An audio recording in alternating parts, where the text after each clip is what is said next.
As you saw in the last video, we resealed the lower oil pan, the bottom oil pan, and installed the oil pump. Don't mind me, I only weigh 140 pounds and this thing's like 500.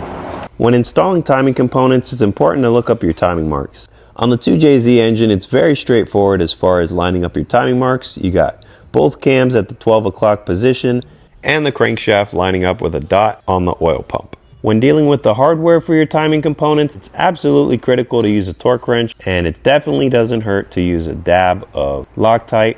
I'm applying anti-seize to the crankshaft because this engine has an aftermarket ATI dampener pulley, and they usually run really tight, so it's recommended to run a little bit of anti-seize. Whoever installed the pulley last didn't use the anti-seize, and you can see on the inside of the dampener where it was gouged from being forced on. Now it's time to install our flex plate for our automatic transmission.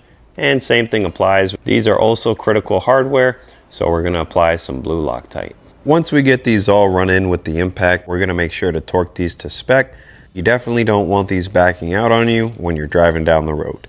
A lot of you guys were asking how much I charged for this, and as the series comes to an end, I saw it only fitting to let you guys know. Since you guys have been wanting to see bigger jobs, I decided to give this guy a good deal, and we charged him the low price of $1,500. Now, keep in mind, we removed the engine, removed the transmission, resealed the upper and lower oil pans, replaced the oil pump, replaced the oil pickup, and miscellaneous gaskets along the way. We even redid the timing components. Granted, they were removed before we got the vehicle, but all in all, it took about 3 days to complete all this work. Now, with all that said, this is not a price I'd normally charge. I just wanted to take a break from normal maintenance and work on a Supra. With everything in the engine bay tidied up, it's time to reconnect our engine harness to our ECU and reconnect the harness for our igniter for the GTE coil packs, reconnect our power steering, fill her up with some fresh oil, reconnect our throttle cables, reinstall the radiator, and it's time for a quick test start. Pretty soon it'll be making some boost. Well, now that we know that she runs, we decided to reconnect our intercooler piping, reinstall the front bumper, check for leaks, and